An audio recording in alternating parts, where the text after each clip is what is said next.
Yo guys, what's up? It's Krypz, and today I'm going to be showing you all the best Bungie 30th anniversary fashion sets. Now, to find the best sets within my community, I went ahead and held a fashion competition in my Discord. The rules were simple: you could only submit one set using at least one piece from the Bungie 30th anniversary event. This could also include exotic ornaments. Now, to say sorry for the delay on the video, I wanted to extend the winners to 10 sets. I will also have some honourable mentions at the end of the video, so this video will be jam-packed with a bunch of different sets, and it would be greatly appreciated if you left a like and consider subscribing to the channel, as this video did take a very long time to make. And without further delay, it's time we get straight into the winning set. So the first winner goes to definitely not Italian with the Dreaming Knights Titan set, and I do want to point out that these winning sets are in no particular order. Now, this set is fantastic overall in the set itself as well as the presentation. I've seen a lot of people use this helmet and chestplate combination with the shaded Dreaming Spectrum, and you can definitely see why it's a popular combo. Now, to pay more with that Dreaming Knights theme, they also paired this with a really nice ghost shell and ship. I really like the use of this new ghost shell, as it really blends well with the animated parts of the chestplate, and they've also gone and paired this with the Dreaming City Sparrow as well as the Crown Splitter sword. Now, as for the armor pieces used on the set, the helmet is the Foreign Helm from the Days of Eternity, the arms are the Chemflesh ornament from the Festival of the Lost event,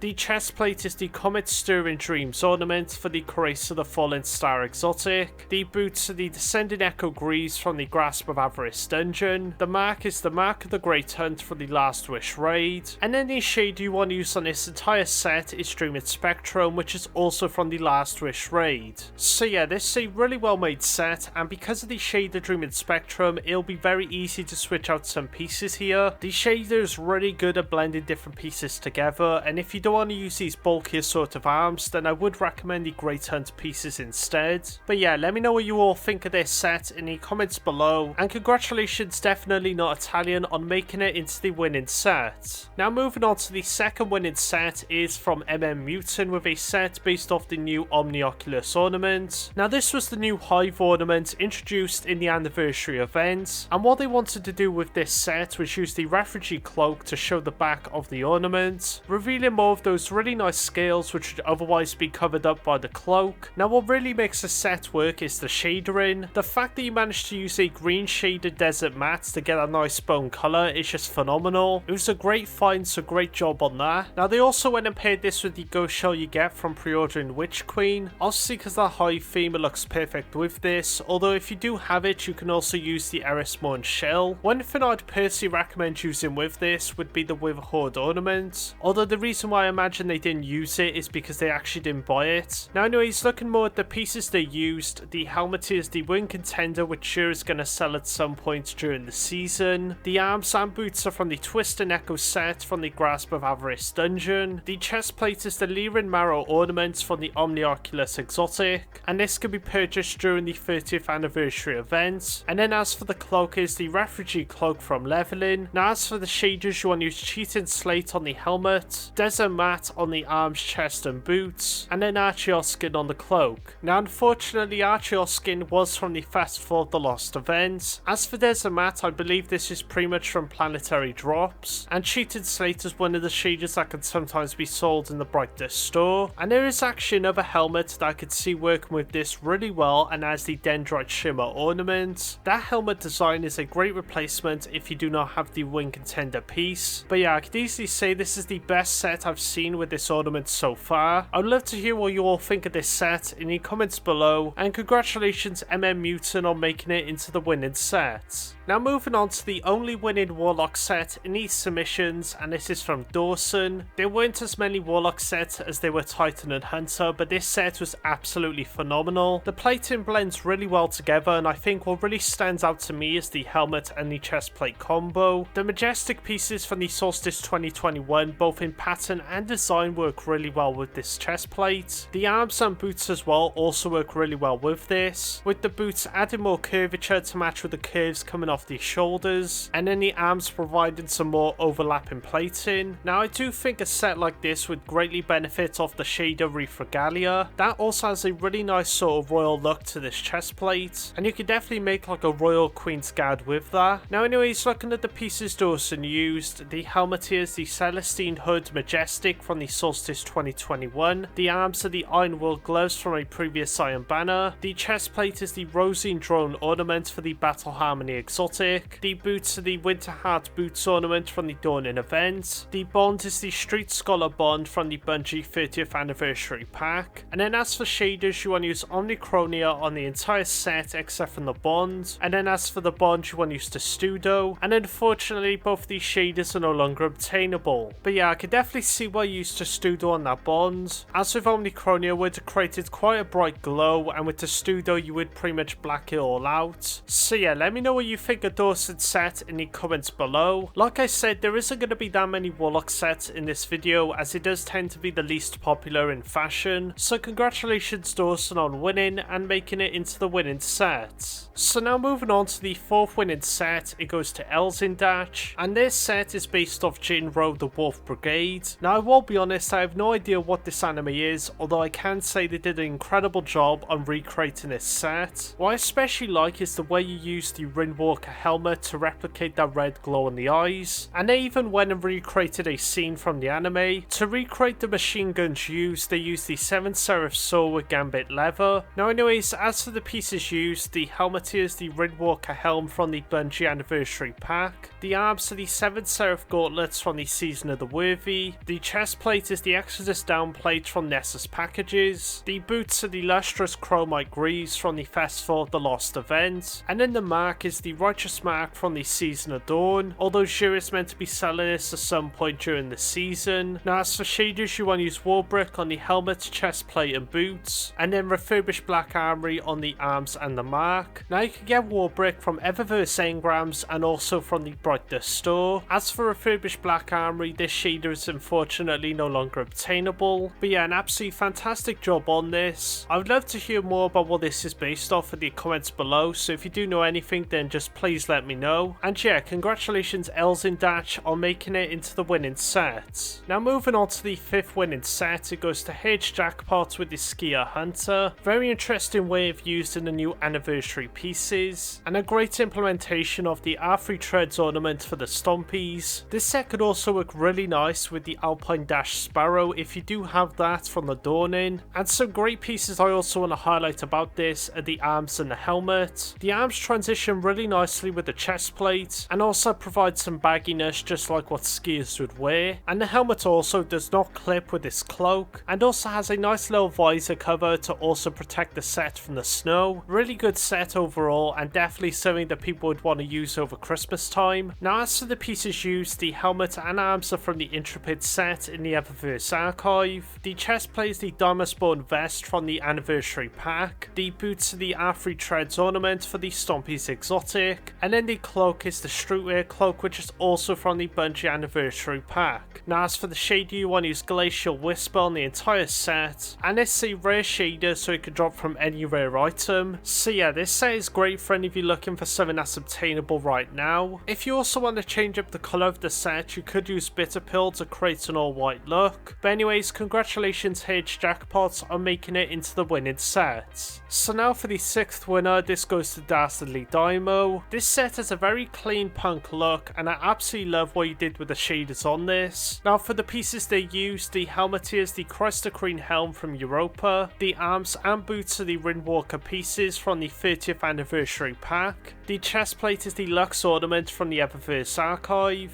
and then the mark is the Contender mark from the Guardian Games event. Now as for shaders, you want to use Rustberry on the helmet, Burnished Reed on the arms, Jacarina on the chest plate, Smudge Pop Bruise on the boots, and Silver Tactical on the mark. Now shaders like Rustberry and Jacarina can sometimes be sold in the Bright Dust store. As for Burnished Reed and Smudge Pots, these can be sold in the Bright Dust store during the Bungie 30th anniversary event. And then as for Silver Tactical, this is unfortunately no longer obtainable. Like I said about this set though at the start, it is a great use of shaders. They managed to use a different shader on every single armor piece, and yet this set still looks like it's only using one shader. So yeah, let me know how you feel about this set in the comments below, and congratulations Dastardly Daimo on making it into the winning set. Now this next set I know a lot of you are really gonna love, as a lot of you have asked me to make this as well, and this is a set based off Halo ODST. I think Deceased did a really great job with this one. A lot of these pieces pieces really match well with the reference they used. I especially like the helmet with the little headpiece on the side. I think the arms are also a phenomenal choice, and I don't really think there's a better piece for that. It has the same sort of bagginess and plating, and the same could be said for the mark and the boots. And you can also see that they paired this set with the Forerunner exotic sidearm as well as the battle rifle. Now as for the pieces they used, the helmet is the Exodus Down helm from Nessus packages. The arms and boots are from the Lost Pacific set, which sure will sell at some point during the season. The chest plate is the Phobos Warden plate from Vanguard Weeklies, and then the mark is the Prodigal mark from Legendary packages. Now as for shaders, you want to use Rustberry on the helmet, Amethyst Veil on the arms, chest and mark, and then Vintage Timber on the boots. Now both Rustberry and Amethyst Veil can drop from Eververse engrams and can sometimes be sold in the Bright Dust store. As for Vintage Timber, this is unfortunately no longer obtainable as it was from the Solstice of Heroes event. Now if you do like sets like this one, then I'd highly recommend checking out my Halo themed fashion sets video, as that video contains various different sets based off characters and enemies from the franchise. So yeah, let me know what you think of this Halo ODST set in the comments below, and congratulations Miss Ceased on making it into the winning set. Now moving on, we have a very interesting set from Greasy Gaz with the Homeless Hunter. I actually really like the idea behind this, and the execution is excellent. You can see that they also provided a screenshot with them making friends with the Elixir in the tower, and something else I quite like about this set is the use of the Holdfast mask and the interlaced arms. Those pieces really help with this scavenged look. Now anyways, as for the pieces they used, the helmet here is the Holdfast mask from the Season of Arrivals, the arms are the interlaced ornament from the Season of the Splicer Pass, the chestplate, boots and cloak from the Streetwear set included in the Anniversary pack, and then as for shaders, you want to use No Shader on the helmet, Abyssinian Gold on the arms, Dreaming Cast on the chest and also the cloak, and Ascend of X Chrome on the boots. Now I have mentioned before how using more than two pieces of a set would be considered worse in fashion, and I do still stand by that, although there have been exceptions from time to time, and I think this is definitely one of those exceptions. But I'd especially love to hear what you all think in the comments below, and congratulations Greasy Gaz on making it into the winning set. Now we're going to be getting into the final two winning sets of the video, with this first set coming from Oxy. Now this set is called the Europa Glacier Corpse, hence this sort of security guard look. And what I really like about this set is the way you implemented the Icefall mantle. Basing it around Europa allowed you to go with that sort of icy theme. Now as for the pieces they used, the helmet is the Ringwalker helm from the Bungie Anniversary pack, the arms to the Icefall mantle exotic, the chest plate and the marker from the Christ the Queen set from Europa, and then the boots are the Braytech snow boots, which sure will sell at some point during the season. And as for the shader that goes over this entire set is Glacial Whisper, which is a shader that drops from dismantling rare gear. So yeah, it's overall a really well made set and one of the best Icefall Mantle sets that I've ever seen. But yeah, just let me know what you all think of this set in the comments below, and congratulations Oxy on making it into the winning set. Then moving on to the final winning set, it goes to Darren C. Now Darren Wenner based their set off Will Robinson's Robot, which is also in the Netflix show Lost in Space. Another reference I did not know, although you can see by the set that it is pretty spot on. The helmet for me is probably my favourite piece. The colours you got on the gem blend really well with the plasma look of the robot, and you've kept with that sort of cyber theme with like the wires going throughout all the pieces. A fantastic job overall on the set itself. Now they even went a step further as to provide a Ghost Shell Ship and Sparrow, all of them helping to fit with that robotic theme. Now as for the pieces used, the helmet is the Meridian Constellation Ornaments from this season's pass, the arms and boots are from the Legacy Oath set from the Deepstone Crypt raid, the chest plate is the Comet Stirring Dreams ornament for the Crace of the Fallen Star exotic, then the mark is the interlaced ornament from the Season of the Splicer pass, and then finally the shader that goes over the entire set is Coastal Suede, which is a shader from Eververse engrams and can sometimes sometimes be sold in the Bright store. But yeah, just let me know what you think of Darren's set in the comments below, and also feel free to give me some more context on the reference. And yeah, congratulations Darren on making it into the winning set. Now like always with every fashion sets video, I like to give some honourable mentions to sets which are close to winning. Starting off we have Broadsword 115 with the Green Knight, and this is based off Arthurian legend. Then next we have a really nice set from Hopscotch Pilgrim with the Desert Warfare, really great use of the Orpheus Rig ornament. Then we have Oryx's set with the Punk Rider. This was in competition with Dastardly Daimo's set, although I do still think this is a really good set. Then next we have Mouse based in their set of an anime which I again do not know, and the character it's based off of is called Ruby Rose. And then finally we have Mad Jr. with the Husk of the Pit, and this is a really nice dark bone look using the Mask of the Quiet One. Now all these sets were fantastic in their own way, and I've gone ahead and decided that all of these mentions deserve the Discord title as well, so congratulations to all of you for making it into the mentions and getting your titles. But yeah, they're pretty much all the best Bungie 30th anniversary fashion sets within my community. I'm really sorry for the delay on the video, and I hope the additional sets will make up for that. Now don't forget to let me know in the comments which sets are your favourite, and if you'd like to participate in the next fashion sets video, which will be for Hunter, then go ahead and join my Discord through the link near the top of the description. Read the rules, then submit your sets into video submissions. But yeah, if you did enjoy this video, then please drop a like and consider subscribing to the channel. Thank you all so much for watching, and an extra thank you to all my YouTube members for the amazing support. Stay safe, and I'll see you all in the next video.